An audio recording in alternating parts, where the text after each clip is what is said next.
Fu. Channel 3. Unshaven, right? Can you see it? I will. Maybe I'll shave tomorrow. Who knows? Anyway, LeFou, Channel 347, Runnymede Eco Village, and I'm gonna just let you know that I'm doing an open letter to Prince Charles. In fact, you know, he's just there behind my left, you know, mane, and I just thought, you know, he would be. I kind of already did a letter to Russell Brand, the revolutionary. You know, I don't know whether you'd call us the same thing. But we have quite a good pedigree. We came out of, you know, the back end of Occupy as diggers, and you know, when Stanley and his right, or should be right, for people to be able to grow vegetables and fruits on the land that's not being used, and you know, back in it. So we kind of brought that message, and you know, I only involved myself since then, but I you know, that's still the one good message that.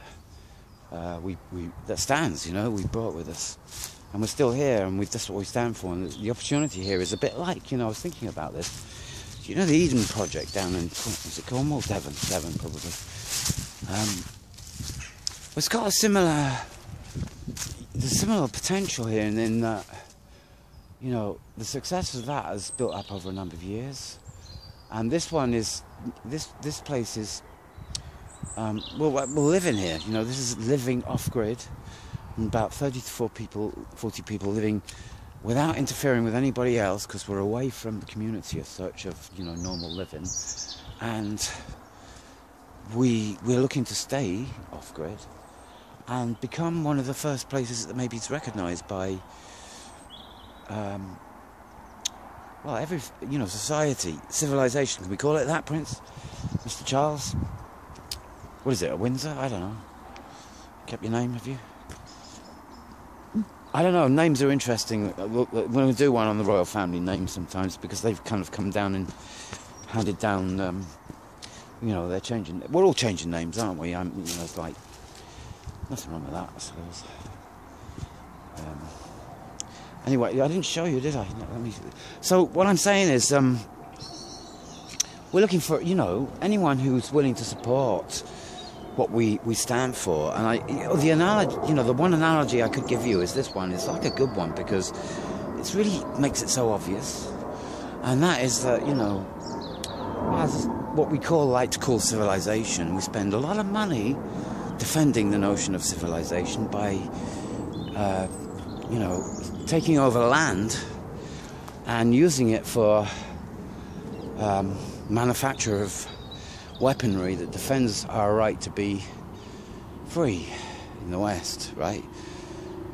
And there's all sorts of land taken over for military purposes, both air, sea, and land in this country. And I don't know, charity seems to be quite good with other projects, but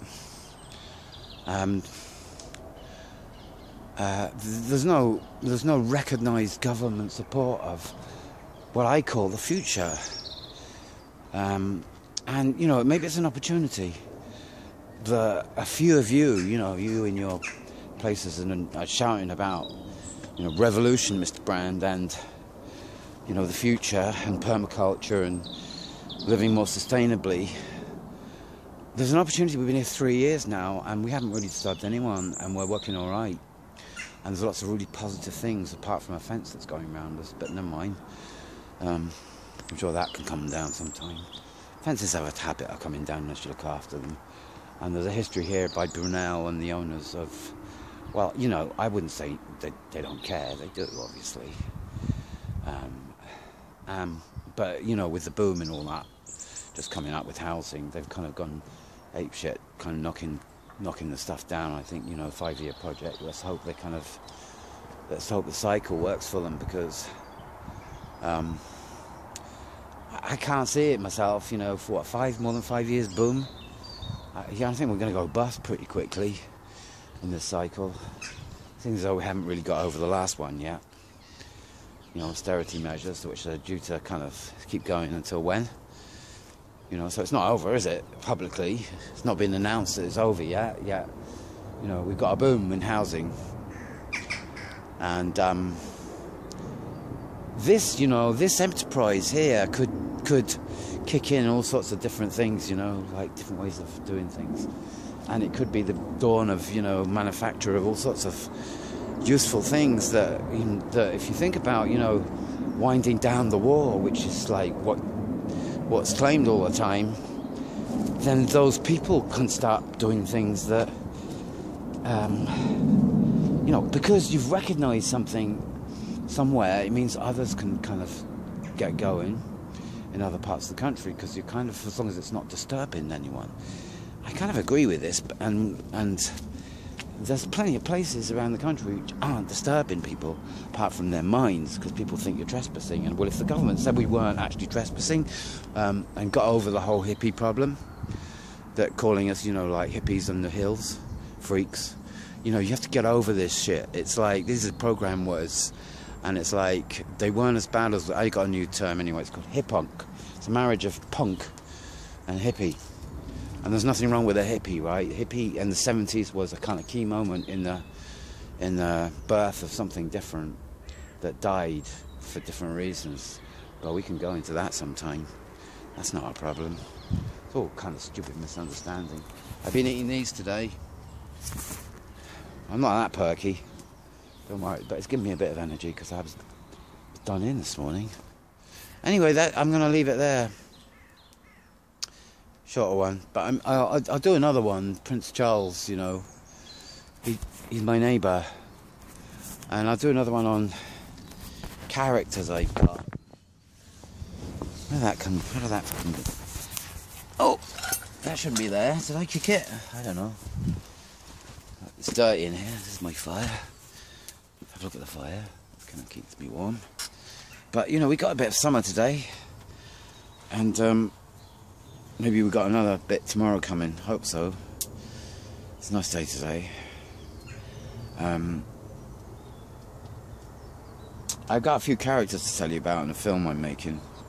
Well, you know, it's along the lines of the epicness, I guess, of someone like Herzog, but you know, I haven't got the kind of track record that Herzog's got.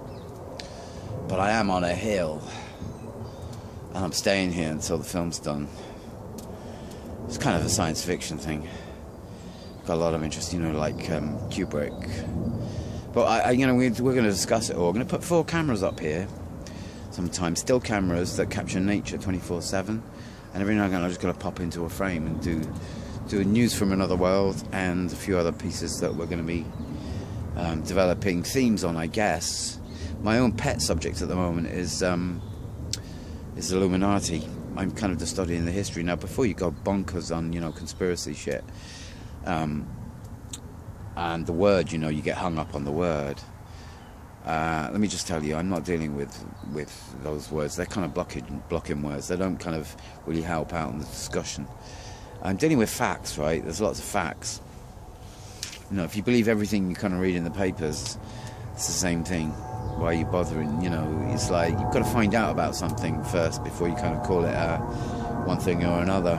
And there's quite a lot of evidence these days to help us along the way of understanding what goes on. So I'm going to do one on the beginnings of the Illuminati movement, and you know, where it began, because it's not that simple. But there are some key dates, you know, these things are interesting. And that's my pet research at the moment, just kind of finding out the beginning. And I'm going to get help from the Illuminatus trilogy. If you read that, I'm kind of listening to it, and it's very good. And I'm going to try and give you a song soon. But the recording on this thing is so deep. I can't help that. That's my guitar. Look. I call her my wife. No, that's my wife. It's between these two. I got 2. I'm not greedy. See, I'm waiting really for Clyde. I'm even on a hill. You know, what the fuck are you doing? Get over here. I'm going to start a revolution. It's just, you know, turn it on, please. Bye for now.